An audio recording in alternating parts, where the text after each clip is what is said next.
மிக மிக முக்கியமான ஒரு செய்தி. ராகுல் காந்தி ஒரு பெரிய விஷயத்தை உடைத்திருக்கிறார். என்ன அப்படின்னா, மோடியுடைய தரப்பில் எல்லோருக்கும் அதிருப்தி இருக்கிறது. அவரோட கூட்டணியில் இருக்கிறவங்களானாலும் சரி, சொந்த கட்சியானாலும் சரி, உள்ளுக்குள்ள பெரிய இன்டர்னல் டிஸ்டர்பன்ஸ் இருக்கிறது என்று சொல்லியிருக்கிறார். இன்னும் சொல்ல போனால், எங்களோடு பேசி கொண்டிருக்கிறார்கள் கூட்டணியில் இருக்கிறவர்கள் அப்படிங்கிற மாதிரியான சில விஷயங்களை உடைத்திருக்கிறார். அதுக்கப்புறம் பார்த்திங்க அப்படின்னா, இன்றைக்கி பாஜக இருக்கக்கூடிய நிலையில் பெரும்பான்மை அவர்களுக்கு தனித்த இந்த கட்சிக்கு கிடைக்காத பட்சத்தில் ஒரு சின்ன பிரச்சனை வந்தால் கூட அந்த கூட்டணி என்பது நிலைத்து நீடிப்பதற்கான வாய்ப்பு இல்லாமல் போய்விடும் என்று ஃபினான்ஷியல் டைம்ஸ்க்கு கொடுத்த ஒரு விரிவான பேட்டியில் வெளிப்படுத்தியிருக்கிறார். கிட்டத்தட்ட தேர்தல் வெற்றிக்கு பின்னாடி சர்வதேச அரங்கில் ராகுல் காந்தி பேசியிருக்கக்கூடிய ஒரு பேட்டி அப்படின்னு நம்ம அதை பார்க்கலாம். நிச்சயமாக அப்படி இருக்கக்கூடிய காலகட்டத்தில் ராகுல் காந்தி சொல்லியிருக்கக்கூடிய கிளைம்ஸ், மோடி அரசு முன்னை போல பலமாக இல்லை, அவங்க வீக்காக இருக்கிறாங்க என்கிற இந்த கிளைம் இதனுடைய பின்னணி. இதற்கு அடுத்ததாக தொடர்ந்து ஒரு 4 மாநில தேர்தல்களுக்கும் மோடிக்கு அவருடைய பலவீனத்தை நாங்கள் உணர்த்துவோம் என்று காங்கிரஸ் அடுத்த கட்ட வேலைகளை தொடங்கி இருக்கிறது. அதனுடைய பேட்டியினுடைய சாராம்சம் என்ன, அதனுடைய தன்மை எப்படி இருக்கிறது என்பதை விரிவாக விளக்குகிறது இந்த தமிழ் குரலின் வளவன் எக்ஸ்க்ளூசிவ் செய்தி தொகுப்பு. பிஸ்னஸ் டுடேயில் ரிப்போர்ட் ஆகிருக்கக்கூடிய ஒரு நியூஸை பார்க்குறோம். ராகுல் Gandhi makes explosive claim, says great discontent in Narendra Modi's camp அப்படின்னு நம்ம பார்க்குறோம். அதாவது மோடியினுடைய அந்த முகாம் இருக்கிறது இல்லையா, பாஜக என்டிஏ கூட்டணி, இதில் மிகப்பெரிய அதிருப்தி நிலவுகிறது அப்படிங்கிறது அதனுடைய சாராம்சமாக இருக்கிறது. ஹிந்துஸ்தான் டைம்ஸ் இந்த விஷயத்தை ரிப்போர்ட் பண்ணியிருக்கிறாங்க. ஸ்மாலஸ்ட் டிஸ்டர்பன்ஸ் கேன் அப்படின்னு போட்டு, ராகுல் Gandhi's big claim on very fragile NDA government. ரொம்ப உறுதியாக இல்லாமல் ஒரு மாதிரியான அலைபாயக்கூடிய இடத்திலே இருக்கக்கூடிய அரசாக இது இருக்கிறது என்கிற ஒரு குற்றச்சாட்டை அவர் வைத்திருக்கிறார். ராகுல் காந்தி அடிப்படையில் ஒரு விஷயம் சொல்கிறார், ஒரு மிகப்பெரிய டெக்டானிக் ஷிஃப்ட் நடந்திருக்கிறது அப்படின்னு சொல்கிறாரு. அந்த டெக்டானிக் ஷிஃப்ட் அப்படின்னா, ஒரு இதுக்கு முன்னாடி போயிட்டு இருந்த ஒரு பேட்டர்ன் அப்படியே கம்ப்ளீட்டாக மாறுவது அப்படின்னு நம்ம எடுத்துக்கலாம் ரியல் டைமில். இப்போ உதாரணத்துக்கு 25 ஆண்டுகளாக திரும்ப வாக்கு வாங்கி முதலமைச்சராக ஜெயித்து கொண்டிருந்தவர் நவீன் பட்நாயக். அவருக்கு முன்பாக அவருடைய தகப்பனார் பிஜு பட்நாயக் அங்கே தொடர்ந்து ஜெயித்து கொண்டிருந்தார் அப்படிங்கிறத பார்க்குறோம். இந்த நவீன் பட்நாயக்கை கம்ப்ளீட்டாக ஒரு டெக்டானிக் ஷிஃப்ட் எடுத்து ஓரம் போனதுக்கான ஸ்பேஸை பார்க்குறோம் இல்லையா.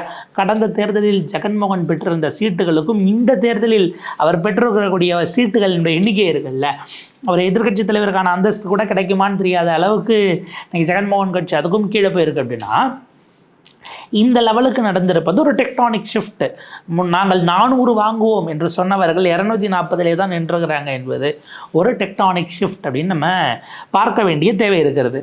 ஸோ இதைத்தான் ராகுல் காந்தி பதிவு செய்கிறார். அவர் சொல்கிறாரு, பிரைம் மினிஸ்டர் தொடர்ந்து 3வது ஆட்சியில் அந்த ஆட்சியை நடத்தி கொண்டு போவதற்கு அவருக்கு மிகப்பெரிய சவால்கள் காத்திருக்கிறது அப்படின்னு அவர் குறிப்பிடுகிறார். இந்த ஸ்ட்ரகிள் அப்படிங்கிற வார்த்தையை அவர் குறிப்பிடுகிறார். Indian political landscape has undergone a tectonic shift after the June 4 verdict. இந்த தேர்தலுடைய முடிவுகள் என்பது இந்த மாற்றத்தை தான் கொடுத்திருக்கிறது அப்படின்னு அவர் குறிப்பிடுகிறார். இன்றைக்கு ஸ்பேஸ் இந்த Indian political system has been blown open. எல்லாமும் பாஜக தான், அவர்கள் எடுப்பது தான் முடிவு என்கிற ஒற்றை நிலை அப்படிங்கிறது இருக்கு இல்லையா. நாங்கள் ஒரு கட்சி தான், நாங்கள் செய்கிறது தான் ஆட்சி, இதற்கான இடத்தையே உடைத்து இன்னைக்கு ஓப்பன் பண்ணி அதை கிட்டத்தட்ட கூடுதலாக டெமோக்ரட்டைஸ் ஜனநாயகப்படுத்தியிருப்பது இந்திய மக்களுடைய இந்த தீர்ப்பு அப்படின்னு அவர் குறிப்பிடுகிறார்.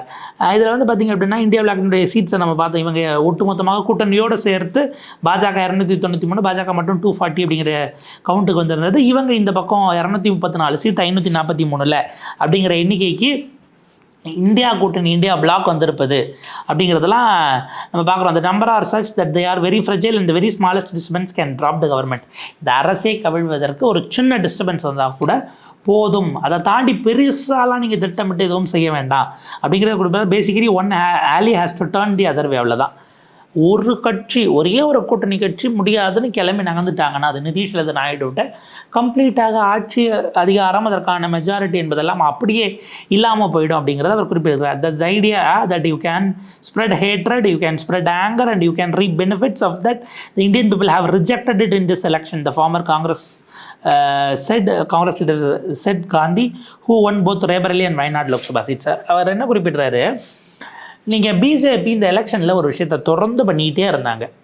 அது எவ்வளவு அபாயகரமானது, எவ்வளவு ஆபத்தானது அப்படிங்கிறத நம்ம கவனிக்கணும். வெறுப்பு விதைக்கிறது, இஸ்லாமியர்கள் மீது மிக மோசமாக ஆபாசமாக அவதூறுகளை அள்ளி வீசுவது, அதை மிகப்பெரிய கோபமாக இஸ்லாமியர்களை எதிரிகளாக காட்டி இந்துக்களிடம் கொண்டு வந்து அதன் மூலமாக வாக்குகளை பெற்று ஆட்சி அமைப்பது என்கிற இந்த வெறுப்பு அரசியலுக்கு மக்கள் முற்றுப்புள்ளி வைத்திருக்கிறார்கள். இது வாழ்வதற்கான அரசியலுக்கான வழி அல்ல. வெறுப்பை விதைச்சு ஒரு சமூகத்தை எதிரிகளாக சித்தரித்து செய்வது என்பது ஏற்கத்தக்கதல்ல என்பதை மக்கள் இந்த முறை தங்களுடைய தீர்ப்பின் மூலமாக மோடிக்கு, பாஜகவுக்கு பாடம் புகட்டி இருக்கிறார்கள் அப்படிங்கிற ஒரு பாயிண்ட்டை சொல்கிறாரு. That's also why the coalition will struggle அப்படிங்கிறது தான் அவர் பேசக்கூடியதாக இருக்கிறது. Because what worked for mister Narendra Modi in 2014 and 2019 is not working. 2014 19 இவர்கள் எதிர்நிலையில் இருக்கிறவர்களை வில்லன்களாக சித்தரித்து, வில்லிகளாக சித்தரித்து, அதற்கப்புறம் அவர்களால் ஒட்டுமொத்தமாக இந்த நாட்டுக்கே ஆபத்து, ஹிந்து கத்தரே மெயின், ஹிந்துக்கள் ஆபத்தில் இருக்கிறார்கள் அப்படின்ட்டு அதை காப்பாற்றுவதற்கு, அதாவது அவர் முறை வரும்போது நான் இந்த நாட்டுக்கு வேலை செய்ய ஒரு வேலையாளாக வருகிறேன், என்னை ஏற்றுக்குவாங்க, ஒரு பணியாள் அப்படின்னு சொன்னார். ஐம் யுவர் சர்வெண்ட் அப்படின்னு சொன்னார் 2014. 2019 வரும்போது ஐ ஆம் யுவர் சவுக்கிதார், அதாவது நீங்கள் சர்வெண்ட்னா நீங்கள் சொல்லக்கூடிய உத்தரவுகளை வாங்கி கொண்டு செயல்படக்கூடியவர் அப்படிங்கிற லெவலுக்கு தான் வைக்கணும். சவுக்கிதார்னா நான் காவல்காரன், ஐ ப்ரொடெக்ட் யூ, நான் எல்லாத்தையும் எடுத்து பாதுகாத்து ஒரு காவல்காரனாக இருந்து சட்டத்திட்டம் என் கையில் இருக்குது, கொஞ்சம் கூடுதல் அதிகாரம், போலீஸ்காரருக்கு ஒரு அதிகாரம் சாதாரண சாமானியர்களோட கூட இருக்கும்ல, பட் அவங்க தான் நம்மளை ப்ரொடெக்ட் பண்ணுறாங்க அப்படின்னு வச்சார். மூணாவதுக்கு என்ன சொல்லிட்டாரு, பரமாத்மா அனுப்பி வச்சிருக்காப்புல, அவங்கள படைச்சதே நான் தான், படைச்சவரினுடைய செல்லப்பிள்ளையாக நான் ஜனித்து வந்திருக்கிறேன், நான் பயாலஜிக்கலாக பிறக்க வாய்ப்பு இல்லைங்கிற லெவலுக்கு போயிட்டார். அப்போ அவரே ஒவ்வொரு ஸ்டேஜிலும் எலிவேட் ஆகிட்டு போனார். இல்லை, இந்த எலிவேஷனை மக்கள் விரும்பவில்லை என்பதற்காகத்தான் இந்த முறை கொடுத்துருக்கக்கூடிய எண்ணிக்கை அப்படிங்கிறது ராகுல் காந்தியோட ஒரு பாயிண்ட்டாக இருக்குது. இதில் ஆக்சுவலாக ஒரு விஷயம், ராகுல் காந்தி இங்கே பேசியிருக்கக்கூடிய அந்த ஒரு பாயிண்ட் இருக்கு இல்லையா, இது நம்ம கவனிக்கணும். சுப்பிரமணியன் சாமி ஒரு வார்த்தை சொன்னார் சமீபத்தில் கொடுத்த ஒரு பேட்டியில். அவர் குறிப்பிட்டார், மோடி கோயில் கட்டிட்டார், ராமர் கோயில், அதுவே அவர் கட்டலை, கேஸ் நான் போட்டேன், மசூதியை இடித்தது நாங்கள் சங் பரிவாரில் இருந்தவங்கெல்லாம் இடித்தோம், கேஸ் நான் போட்டேன், ராமர் கோயிலோட ட்ரஸ்ட்டு கோயிலை கட்டுச்சு, நான் பண்ணேன்னா நீங்கள் என்ன பண்ணீங்கன்னு சொல்லுங்கள் அப்படின்ட்டு சுப்பிரமணிய சாமி ரொம்ப ஆவேசமாக பேசிட்டு அவர் ஒரு வார்த்தை சொன்னார், கோயில் கட்டினா ஓட்டு வந்துடுமா, மக்களுக்கு டெய்லி வாங்குறதுக்கு கையில் சம்பளம் இல்லை, அவங்க வேலைக்கு போனாலும் அவங்களுக்கு சம்பளம் வரல, விலைவாசி ஏறி போச்சு, இதெல்லாம் பார்த்துட்டு உங்களுக்கு எப்படி ஓட்டு போடுவாங்க அப்படின்னு ரொம்ப ரியாலிஸ்டிக்காக லாஜிக்கலாக சுப்பிரமணியன் சாமி சமீபத்தில் ஒரு பேட்டி கொடுத்திருந்தார் அப்படிங்கிறத பார்க்குறோம். ஆக்சுவலாக அதுதான் மோடி பாஜக கணிக்க தவறி இன்னைக்கு தோற்று போனதற்கு மிக முக்கியமான காரணம், மக்களை இவர்கள் மத ரீதியிலாக அவர்களுக்கு எந்த வகையான கோளாறுகளை உண்டு பண்ணி அவங்கள தூண்டி விட்டுட்டாலும் அது வாக்காக மாறிவிடும் என்று நினைத்திருக்கிறார்கள். மக்கள் வேற பிரச்சனைகளை பார்த்துருந்துருக்கிறாங்க. இன்னைக்கு நீட்டுக்கு இவ்வளோ பேர் தெருவில் வராங்களே, இதுக்கு முன்னாடி வேலை வாய்ப்பு இன்னைக்கு வந்திருக்கிறது. கூடிய விரைவில் இன்றைக்கு தொடரக்கூடிய அன்எம்ப்ளாய்மெண்ட் ரேஷியோ இருக்கு இல்லையா, இந்த அன்எம்ப்ளாய்மெண்ட் ரேட் நீளுகிற பட்சத்தில், இவர்களால் அரசு வேலைகளை உருவாக்க முடியாத இடத்திலிருந்து எல்லாம் வருகிற பட்சத்தில், நிரப்பாத இடத்தில் ஜாப் ரயாட்ஸை நோக்கி நாம் நகர்வதற்கான சூழல் இருக்கிறது. வேலை வாய்ப்பு இல்லாத காரணத்திற்காக இந்த நாட்டில் கொந்தளித்து தெருவுக்கு இளைஞர்கள் போராடுவதற்கான சூழல் உருவாகும் அப்படிங்கிறத மோடி கணிக்க தவறிட்டாராங்கிற கேள்வி இருக்கிறது. அக்னிவீர் போன்ற ஸ்கீம்ஸ் எல்லாம் நீங்கள் மாற்றணும், அதில் கன்சென்சஸை உருவாக்க நீங்கள் மக்களிடம் உரையாட வேண்டும் என்று RSS கோரிக்கை விடுகிறதா, கோரிக்கையோ வலியுறுத்தலோ, அவர்கள் எழுதிய கட்டுரை, ஆர்கனைசரில் வெளியான கட்டுரை என்பது திரும்ப அழுத்தம் திருத்தமாக சொல்லுகிறது.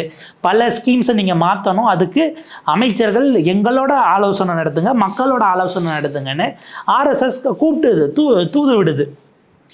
அது அக்னிவீர் ஸ்கீமோ பல ஸ்கீம்ஸை அந்த மாதிரி அவர்கள் குறிப்பிடுகிறார்கள். அதே போல் நிலம் கையகப்படுத்தும் சட்டம், இதிலெல்லாம் நிறைய மாற்றங்கள் வேணும்னு அவங்களே கோரிக்கை வைக்கக்கூடிய இடத்துக்கு பார்க்குறோம். இதில் என்ன அப்படின்னா, இத்தனை ஆண்டுகளாக மோடி இது எதையும் பேசினதில்லை, யாரோடையும் கருத்து கேட்டுட்டு இல்லை அவங்க கருத்து சொல்கிற வரைக்கும் காத்திருக்கக்கூடிய ஆள் இல்லை, அது ஒன் வே தாங்கிறது தான் பலரும் சொல்கிறாங்க அப்படிங்கிறத பார்க்குறோம். இப்போ கோயலேஷன் ஸ்ட்ரகிள் ஆக போகுதுன்னு இவர் சொன்ன பிறகு இந்த இடத்துல நம்ம கவனிக்க வேண்டியது, அடுத்தடுத்த கட்டங்களுக்கு இது எப்படி நகரப்போகிறது அப்படிங்கிறது தான் நம்ம கவனமாக கவனிக்கணும். ஏன்னா சுப்பிரமணியன் சாமி கூடுதலாக ஒரு வார்த்தை சொன்னார், மோடி இப்படி பலவீனமாக இருக்கிற வரை அடுத்து பல மாநிலங்களில் அவர்களால் பாஜக தனித்து செயல்பட்டு ஆட்சியை கைப்பற்றுவது என்பது முடியாது, இருக்கிற ஸ்டேட்ஸில் அவங்க இழப்பாங்க என்று சுப்பிரமணிய சாமி ஒரு கணிப்பு சொன்னார். நம்ம அதை பொய்ன்னு ஒரு எல்லைக்கு மேலே சொல்ல முடியாது. ஏன்னா ஸ்டேட்ஸ் எல்லாம் இன்றைக்கி வீக்காக இருக்குது, அல்லது வீக்கான ஸ்டேட்டில் தான் இப்போ எலெக்ஷன் நடக்க போகுது அப்படிங்கிறத பார்க்குறோம். இப்போ முதல்ல நம்ம பார்த்தோம் அப்படின்னா, இப்போ இந்த ஆண்டினுடைய நிறைவு கட்டங்களில் அக்டோபர், நவம்பர், டிசம்பரில் அடுத்தடுத்து எலெக்ஷன்ஸ்னு பார்த்தோன்னா, ஃபஸ்ட்டு மகாராஷ்டிராவில் இன்னைக்கு பாஜகவினுடைய கூட்டணி ஆட்சி இருக்குது. தேவேந்திர ஃபட்னாவிஸ் துணை முதல்வராக இருக்கிறார். ஏக்நாத் ஷிண்டே அந்த கட்சியை உடச்சி உத்தவ் தாக்கரே வந்து இழுத்துட்டு வந்து பாதி வச்சுருக்கிறாங்க. அஜித் பவார் சரத்பவார் ஏமாற்றி அவங்க சித்தப்பாட்டிருந்து கட்சியை தூக்கிட்டு தலைவர் வந்துட்டாப்புல. இந்த எலெக்ஷனில் தோற்ற பிறகு பாதி பேர் அங்கே ஓடி போயிட்டான். எங்கே எவ்வளோ பேர் இங்கே இருக்காங்க, எவ்வளோ பேர் அங்கே போனாங்கன்னு எதுவுமே தெரியாத ஒரு சூழல் தான் இன்றைக்கி அந்த ரெண்டு கட்சியிலுமே நிலவுது. இதில் இன்றைக்கி ஆர்எஸ்எஸும் சரி மற்றவர்களும் களத்தில் உடச்சி பேசுகிறாங்க. இந்த கூட்டணி ஜெல்லா இல்லை, இவர்களை அழைத்து வந்ததனால் பாஜக தோற்க போகிறதுன்னு ஆர்எஸ்எஸ் காரங்கள் அத்தனை பேரும் சொல்றாங்க. துணை முதலமைச்சர் பிஜேபியினுடைய துணை முதலமைச்சர் சொல்றாரு, என்ன துணை முதல்வர் பதவியிலிருந்து விடுங்க, நான் கட்சியை வளர்க்கணும், கட்சி மோசமா இருக்கு அப்படிங்கிற இடத்துக்கு Devendra Fadnavis open press meet கொடுக்குறார். ஸோ அது கடினமாக இருக்க போகிறது. இந்த எலெக்ஷனில் போன முறை 2019 48க்கு 42 சீட்டு ஜெயித்த மகாராஷ்டிராவில் இந்த முறை 17 சீட்டு ஜெயித்தார்கள். மெஜாரிட்டி காலியானதில் கிட்டத்தட்ட 25 சீட்டு அந்த ஒரு மாநிலம் மட்டும் காரணம். நீங்கள் கவனிங்க, 242 அப்படிங்கிறது இன்னைக்கு பிஜேபிக்கு இருக்குன்னா அந்த 25 சீட்டு ஆட் ஆகிருந்தா இப்போ ஆட்சியில் வேற இருக்கிறாங்க. அந்த மீதி இருக்க 7 சீட்டு கூட விடுங்க, போன முறை ஜெயிச்சது அப்படியே ஜெயிச்சிருந்தா அந்த 25 ஆடாக இருந்தால் 262 வந்திருக்கும். வெறும் 10 எம்பிக்கள் தான் தேவைப்பட்டிருப்பாங்க அப்படிங்கிற இடம் வந்திருக்கும். இதை உடைச்சது மகாராஷ்டிரா. அங்கே எலெக்ஷனுக்கு போனாங்கன்னா என்ன ஆகுங்கிறது மிக முக்கியமானது, அது கவனிக்கத்தக்கது. இது ஒரு சைடு. அடுத்து நம்ம பார்த்தோம்னா ஹரியானாவில் இன்னைக்கு டேட்டுக்கு பிஜேபிக்கு மெஜாரிட்டி இல்லை. ஏன்னா கூட இருந்தவங்க தவி ஓடி போயிட்டாங்க, இண்டிபெண்ட்டாக இருந்தவங்க போயிட்டாங்க. அவங்க அங்கே நடந்த இடைத்தேர்தலில் தான் அவங்க முதலமைச்சராக எம்பியாக இருந்து அங்கே முதலமைச்சராக ஸ்ட்ராங்காக இருந்தவரை ரிசைன் பண்ண சொல்லிட்டு, அது ஒரு விதமான ஸ்டேட்டுங்க. அது முதலமைச்சராக ஸ்ட்ராங்காக இருந்த மனோகர் லால் கட்டாரை ரிசைன் பண்ண சொல்லி எம்பிக்கு நிற்க சொல்லி அவர் ஜெயிச்சு இன்னைக்கு போய் மத்திய அமைச்சர் ஆகிட்டார். மத்திய அமைச்சர் ஐ திங்க் நகர்ப்புற வளர்ச்சி அதுக்கான அமைச்சராக கேபினெட்டில் அவருடைய பொசிஷன் வந்து 9th பிளேஸ், 9வது இடத்துல இருக்கிறார் திரு மனோகர் லால் கட்டார். வயது 70, மூத்த ஆர்எஸ்எஸ்காரர். என்ன பண்ணிட்டாங்க, எம்பியாக இருந்த ஒருத்தரை கொண்டு வந்து சிஎம் ஆகிட்டாங்க. சிஎம் ஆன வேகத்துக்கு கூட்டணி கட்சியில் இருந்தவங்க ஆல்ரெடி அதுக்கு முன்னாடியே 10 எம்எல்ஏகள் பிச்சுட்டு போயாச்சு. ஆதரவு கொடுத்த சுயேட்சைகளில் 3 பேருக்கு பிச்சுட்டு போன பிறகு இப்போ அங்கே வந்து பார்த்தீங்க அப்படின்னா மெஜாரிட்டி அப்படிங்கிறது இல்லாமல் தான் அங்கே அரசு இருக்கிறது. காங்கிரஸ் ஏன் கவுக்க மாட்டேங்குது அப்படின்னா, இதில் அங்கே 3 கட்சி ஆக்சுவலாக. அதனால் ஒரு 10 பேர் கொண்ட ஒரு கட்சி தனியாக நிற்கிறதுனால காங்கிரஸ் மெஜாரிட்டி கொண்டு வந்தாலும் அந்த 10 பேர் கொண்ட கட்சி 2 பேர் கூட சேர மாட்டேன். பிஜேபியும் வேணாம், காங்கிரஸும் வேணான்னு அங்கே அழிச்சாட்டியும் அடம் பண்ணிக்கிட்டு இருக்கு. அழிச்சாட்டியும் நம்ம பயன்படுத்த முடியாது, அவங்களுடைய அரசியல் நிலைப்பாடு. தெலுங்கானாவில் சந்திரசேகர் ராவ் இருக்கார்ல, அந்த மாதிரின்னு வச்சுக்கோங்களேன். பிஜேபி காங்கிரஸ் 2 பேருக்கு சண்டை. ஆனால் நடுவில் ஒரு கட்சி 10 எம்எல்ஏக்கள் ஜெயிச்சு வச்சிருக்கு. மொத்தமே அங்கே வந்து பார்த்தீங்கன்னா கிட்டத்தட்ட 75 எம்எல்ஏக்கள் நினைக்கிறேன். ஸோ அப்படியான இடத்துல இருக்கும்போது அது ஒரு விதமாக இருக்குது. பிஜேபி ஆட்சியை நம்ம கவுத்துட்டோம்னா ஒருவேளை சிம்பத்தியாக கிரியேட் ஆகி அக்டோபரில் அவங்க ஜெயிச்சிடக்கூடாதுன்னு காங்கிரஸ் கவனமாக இருக்கிறது. தீபேந்தர் சிங் ஹூடா முன்னாள் முதலமைச்சர் பல ஸ்ட்ராட்டஜிஸை நகர்த்திட்டு இருக்கார் அப்படிங்கிறத பார்க்குறோம். ஸோ ஹரியானாவும் காலியாவதற்கான வாய்ப்பு இருக்கிறது. இதுக்கு முன்பாக எலெக்ஷனில் 10க்கு 10 சீட் ஜெயித்தாங்க ஹரியானாவில். இந்த முறை 4 சீட்டுகள் தான் ஜெயித்திருக்கிறார்கள் என்பதை பார்க்குறோம். அதே போல் வந்து பார்த்திங்கன்னா காங்கிரஸ் 5 ஜெயித்திருக்கிறது, 1 சீட்டு ஆம் ஆத்மி அப்படிங்கிறத நம்ம கவனத்தில் கொள்ளணும் ஆச்சா. ஸோ அந்த ஹரியானாவில் தேர்தல். 3வது ஜார்க்கண்ட். ஹேமந்த் சோரன் சிறையில் இருக்கிறார். நம்ம கேட்கலாம், ஹேமந்த் சோரன் சிறையில் இருக்கிறார், ஆனால் எம்பி சீட்டில் ஒன்றும் அவருக்கு ஜெயிக்கலையே, எம்பி சீட்டில் ஒன்றும் அவருடைய கட்சி ஜெயிக்கலையே அப்படிங்கிற கொஸ்டினை நம்ம ரைஸ் பண்ணலாம். அது ஆப்வியஸ்லி நம்ம கவனிக்க வேண்டியது. ஏன்னா கெஜ்ரிவால் சிறையிலிருந்து வெளியில் வந்து பிரச்சாரம் பண்ணிட்டு போய் டெல்லியில் 7க்கு எழுந்துருக்கு. இந்த ஜார்க்கண்டில் இருக்கக்கூடிய சீட்டில் பெரும்பான்மைன்னு பார்த்தா பாஜக தான் ஜெயிச்சிருக்கு. ஆனால் அதே நேரத்தில் ஜார்க்கண்டில் நடந்த சட்டமன்ற இடைத்தேர்தலில் ஹேமந்த் சோரனுடைய மனைவி கல்பனா சோரன் அவர்கள் பெருவாரியான வாக்கு வித்தியாசத்தில் வெற்றி பெற்று எம்எல்ஏ ஆகியிருக்கிறார். இடைத்தேர்தலில் ஜேஎம்எம் காங்கிரஸ் கூட்டணி சிறப்பாக பெர்ஃபார்ம் பண்ணியிருக்கு. ஆனால் நம்ம கவனிக்க வேண்டியது அங்கே கூட்டணி சர்க்கார் தான். எந்த அளவுக்கு காங்கிரஸுக்கும் ஜார்க்கண்ட் முக்தி மோர்ச்சாவுக்குமான உறவு இருக்க போகிறது அப்படிங்கிற விஷயத்தை பார்க்கணும். இப்போ சம்பாய் சோரன் அவர் தான் முதலமைச்சராக இருக்கிறார். ஆனால் உங்களுடைய முன்னாள் முதலமைச்சரை சிறைக்குள்ள வச்சுக்கிட்டு நீங்கள் எலெக்ஷனை சந்திக்கும் போது அது எப்படி இருக்க போகிறது என்பது $1 மில்லியன் கொஷின். ஜார்க்கண்ட் மக்கள் எப்படி அதை எடுக்க போகிறாங்கங்கிற கேள்வி இருக்கிறது. ஸோ அது கொஞ்சம் ஜார்க்கண்ட் வந்து நம்ம ப்ரெடிக்ஷனை தாண்டி போவதற்கான ஸ்பேஸ் இருக்கிறது.